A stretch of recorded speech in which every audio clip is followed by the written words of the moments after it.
Morning students. आज हम discuss करेंगे हमारे कल के टॉपिक का जो रिमेनिंग पार्ट था। हमने मिक्सचर के 3 टाइप पढ़े थे, which solution, suspension and colloid. Okay, solution, suspension and colloid. अब इनके बारे में हम कुछ पॉइंट्स जो है वो डिस्कस कर चुके थे, लेकिन कुछ पॉइंट रह गए हैं जिसको हम आज डिस्कस कर लेते हैं। ठीक है, सॉल्यूशन। जैसे ही हम वर्ड सुनते हैं सॉल्यूशन, तो हमारे दिमाग में सीधा एक ही चीज़ आती है कि solution is a mixture of 2 liquid. कि सॉल्यूशन क्या होगा जिसमें क्या हो, सिर्फ 2 लिक्विड प्रेजेंट हो। क्या हो, सॉरी, क्या प्रेजेंट हो, लिक्विड प्रेजेंट हो। लेकिन हमको ये चीज़ ध्यान रखनी है कि लिक्विड के अलावा सॉलिड सॉल्यूशन जो है वो भी होते हैं। सॉलिड सॉल्यूशन भी होते हैं और गैसियस सॉल्यूशन भी होते हैं। अब आप पूछेंगे कैसे, तो सॉल्यूशन का एग्जाम्पल है हमारे पास में एलॉय। एलॉय मीन्स ऐसी मेटल जिसको 2 या 3, मतलब 2 या 2 से ज़्यादा भी हो सकती है, उन मेटल्स को क्या करता है करके मिक्स करके बनाया जाता है। तो ऐसी मेटल को हम क्या कहते हैं, एलॉय कहते हैं। तो उसमें भी क्या होता है कि जो 2 मेटल हम ले रहे हैं उनका जो प्रपोर्शन जो होता है वो क्या होता है, फिक्स होता है कि कौन सा मेटल जो है वो कितने रेशियो में होगा। तो एलॉय जो है वो किसका एग्जाम्पल हो गया, हमारा सॉलिड सॉल्यूशन का। और उसी तरह गैस सॉल्यूशन में हमारे पास में एग्जांपल है एयर। एयर जो है वो भी क्या है, मिक्सचर। जैसे हम जानते हैं कि एयर का कंपोजिशन क्या होता है, 78% क्या है उसमें N2, 21% क्या है O2। तो क्या है, mixture of different type of gases. तो ये भी हमारा क्या है, गैसियस सॉल्यूशन। तो वो क्या हो गया हमारा एयर। तो ये 2 चीज़ें भी ध्यान में रखनी है। ऐसा नहीं है कि solution means always mixture of liquid. Solid solution and gaseous solution also are there. Okay, उसके बाद में हमने एक चीज़ पढ़ी थी, what is solute and what is solvent.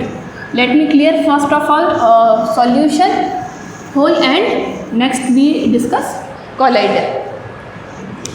Solution में solution contain 2 things. First one is solvent and solute. And now what is solvent and what is solute, we have discussed before. Solvent means the component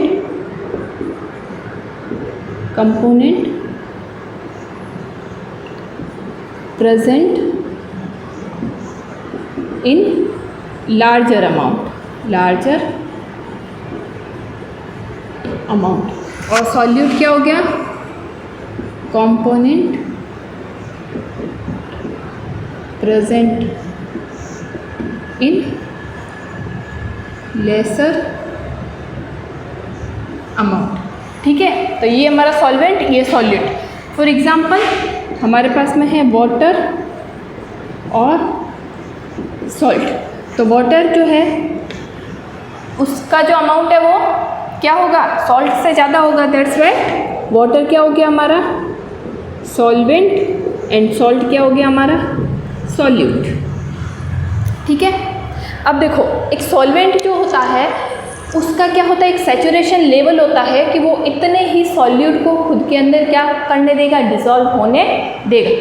तो the solvent containing saturated solute, मतलब high level of solute की, उसने इतना solute खुद के अंदर dissolve कर दिया है, अब वो कैपेबल नहीं है कि उसके अंदर हम और सॉल्यूट को डिसॉल्व कर सके। तो ऐसा जो सॉल्यूशन होगा वो हमारा क्या कहलाएगा, सैचुरेटेड सॉल्यूशन। उसको हम क्या कहेंगे, the word saturated solution. Saturated solution क्या हो जाएगा, containing highest amount of solute.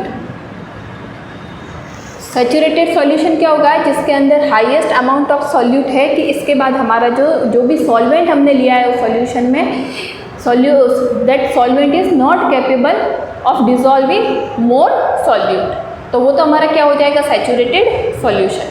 अगर जो सॉल्यूट है उसका अमाउंट लेस है सैचुरेशन लेवल से, तो वो जो सॉल्यूशन होगा वो हमारा कैसा होगा, अनसैचुरेटेड सॉल्यूशन, अनसैचुरेटेड सॉल्यूशन। तो ये चीज़ क्लियर हो गई, what is saturated solution and what is unsaturated solution.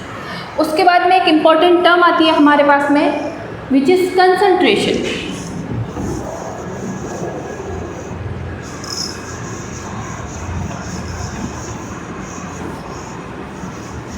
Important term है, आगे बड़ी क्लासेस में जैसे ही आप केमिस्ट्री को पढ़ेंगे तो वहाँ पे भी आपको ये चीज़ काम में आएगी।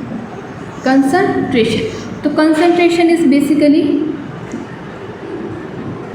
Amount of solute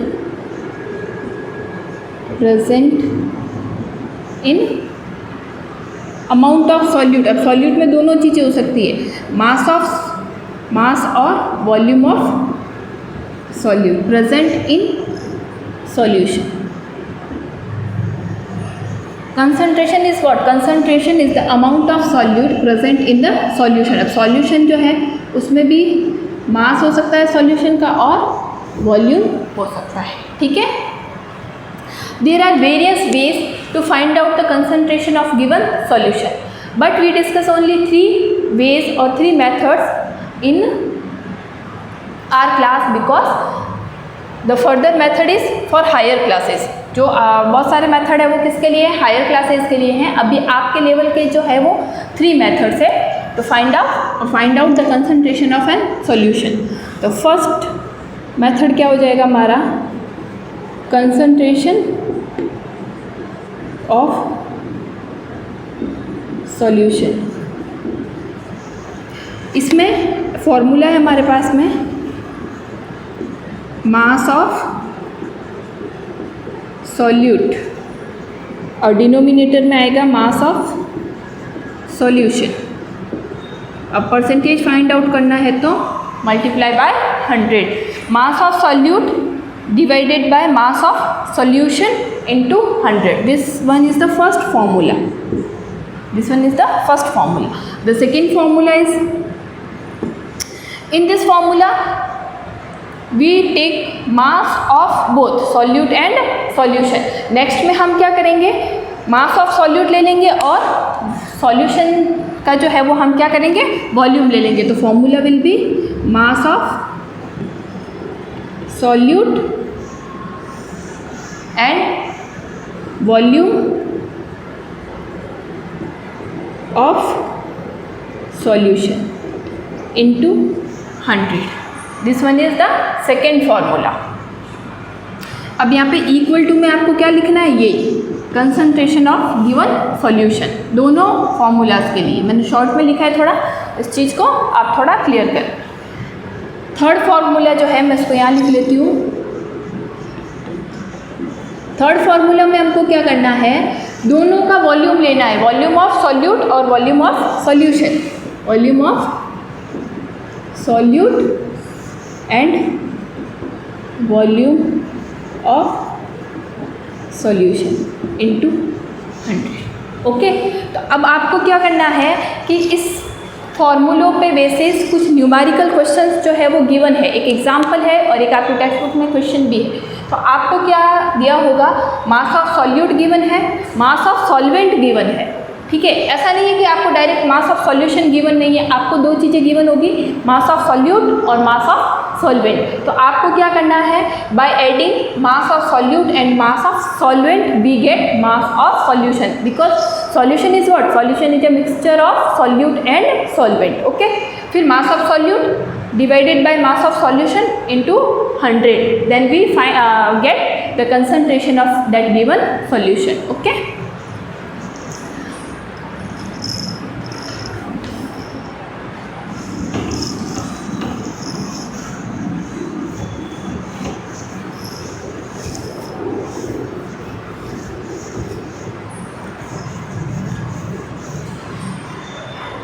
now I am trying to solve one question which is given in your textbook on the page number 18. On the page number 18, question number 3rd. To make a saturated solution, 36 gram of sodium chloride is dissolved in 100 gram of water at 293 Kelvin. Find its concentration at this temperature. Okay. Now first of all, what you have to do, you have to write what is given in your question. Okay. Question number 3rd, page number 18 पर given है. Okay, so first of all I am writing what is given in question. Question में जो जो चीज़ें given है उसको हम लिखेंगे. ठीक है. अब क्वेश्चन में सबसे पहले मेरे को क्या गिवन है, 36 ग्राम ऑफ सोडियम क्लोराइड. अब हमारे पास में क्या है, वाटर और सोडियम क्लोराइड जो है उसको हम डिसॉल्व कर रहे हैं. What is sodium chloride? Sodium chloride is simply salt. तो सोडियम क्लोराइड जो है वो हमारा यहाँ पे है क्या, सॉल्यूट. तो सबसे पहले हम क्या लिखेंगे, गिवन में mass of solute. Mass of solute is equal to 36 gram. ठीक है. नेक्स्ट क्या गिवन है हमको, mass of solvent. and what is solvent is water. and what is solute is basically NaCl. mass of solvent कितना है हमारे पास में, 100 ग्राम. ओके, ये दोनों चीज़ें हमको क्या है, गिवन है.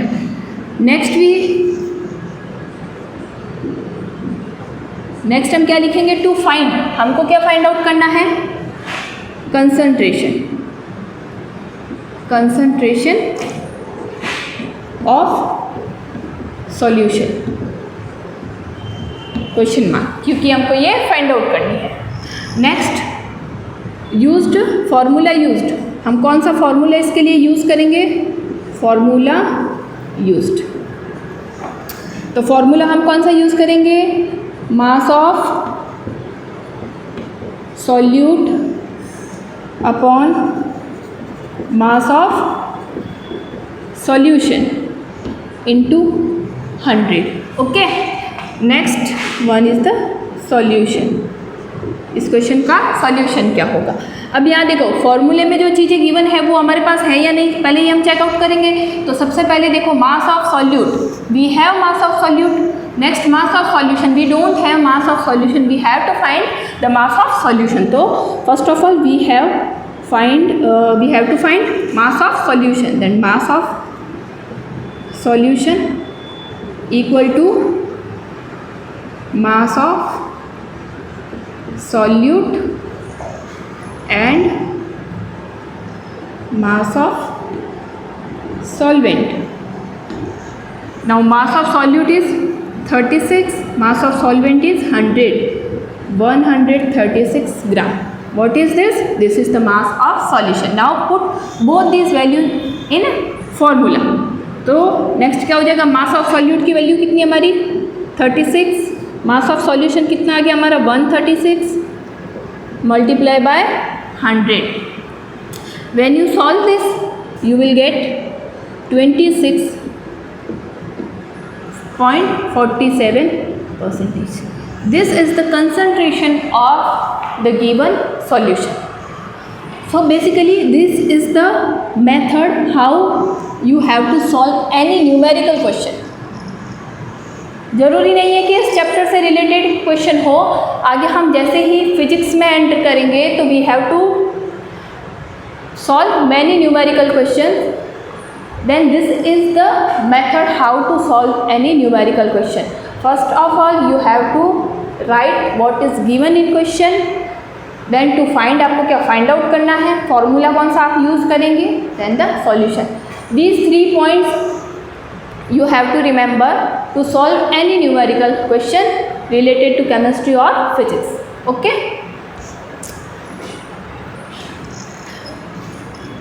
सेम क्वेश्चन, एक एग्जाम्पल दे रखा है आपकी बुक में पेज नंबर 17 पर. Example number 2.1. Example number 2.1. Please try to solve this example by following same method. Okay, तो ये तो हमारी पूरी क्लियर बात हुई related to solution. Now we have to discuss some remaining point of colloidal.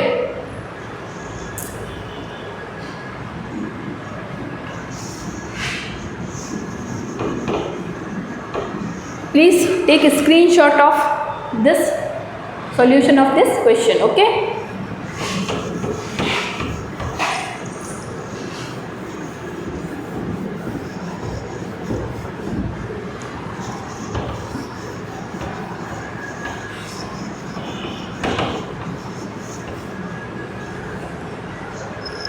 उसके बाद में बात आती है हमारी कॉलाइडल की.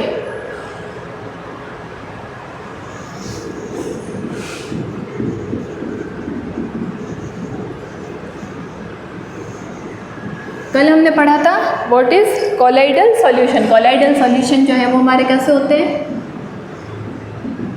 कॉलाइडल solution is having small particles but they particle can not be seen by naked eyes. मतलब कॉलाइडल सॉल्यूशन जो है वो फीलिंग तो कैसे देता है होमोजीनियस की जैसी, लेकिन वो लिटरली है क्या, हेट्रोजीनियस सॉल्यूशन है. बिकॉज उसके अंदर टिनी पार्टिकल्स प्रेजेंट होते हैं लेकिन हम उनको अपनी खुली आंखों से नहीं देख सकते. Even by microscope we can't seen this particles. तो कॉलाइडल सॉल्यूशन जो है उसमें ये चीज़ हमने देख ली थी. उसके बाद में हमने कुछ और पॉइंट्स देखे थे, जैसे कि हम जैसे इसको अनडिस्टर्ब रख दें थोड़ी देर के लिए तो ये जो है वो सेटल डाउन नहीं होता है, इसके जो पार्टिकल्स हैं वो सेटल डाउन नहीं होते हैं. उसके बाद में हमने देखा था कि हमारे पास में सपोज कोई कॉलाइडल सॉल्यूशन है. यहाँ से हमने क्या किया, एक टॉर्च के थ्रू क्या करी, लाइट पास करी. ठीक है, आप बीम ऑफ लाइट हमने पास करी है. तो इसका जो पाथ है, मतलब इसके कॉलाइडल सॉल्यूशन के जो टिनी पार्टिकल्स हैं वो क्या करते हैं, खुद के अंदर से एक लाइट बीम को पास होने देते हैं.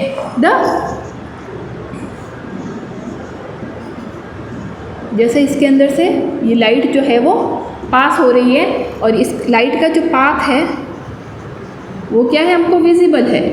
We easily can see this path of this light beam.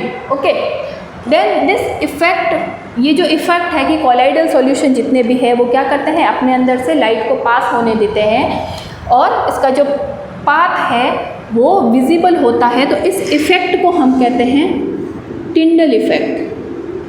टिंडल effect और we can say Tyndall phenomenon. Okay, Tyndall phenomena या Tyndall effect. Why its name is as Tyndall effect, because ये जो phenomena है, ये इफेक्ट जो है, इसको जो डिस्कवर किया था उन वैज्ञानिक का नाम भी था जॉन टिंडल. तो उनके नाम से ही इसका नाम क्या रख दिया गया हमारा, टिंडल इफेक्ट. ओके, उसके बाद में ये टिंडल इफेक्ट है. उसके बाद में एक और चीज़ होती है इम्पॉर्टेंट कि कॉलाइडल सॉल्यूशन, इसमें दो चीज़ें होती है. एक होता है हमारा डिस्पर्स्ड मीडियम और एक होता है dispersed phase. Dispersed phase. Okay, कि कोई भी हमारा कॉलाइडल सॉल्यूशन जो है वो किससे मिलके बना है, दो चीज़ों से मिलके बना है, डिस्पर्स्ड मीडियम और dispersed phase. Next we discuss what is dispersed medium and what is dispersed phase. तो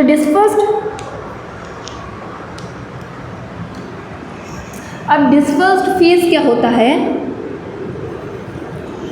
dispersed phase mean solute like component. जैसे सॉल्यूशन में क्या होता है, सॉल्वेंट और सॉल्यूट होता है, उसी तरह से कॉलाइडल में क्या होता है, डिस्पर्स्ड मीडियम और डिस्पर्स्ड फेज. तो solute like component which form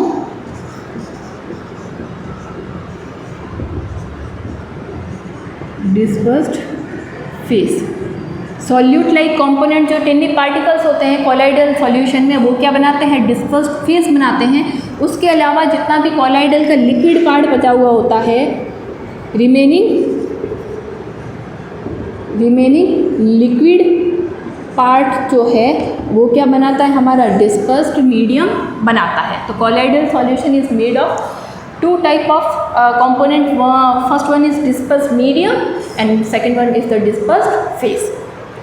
अब बुक में एक टेबल गिवन है ऑन द पेज नंबर, ठीक है मैं आपको बता देती हूँ कौन सी टेबल जो है जिसको आपको देखना है।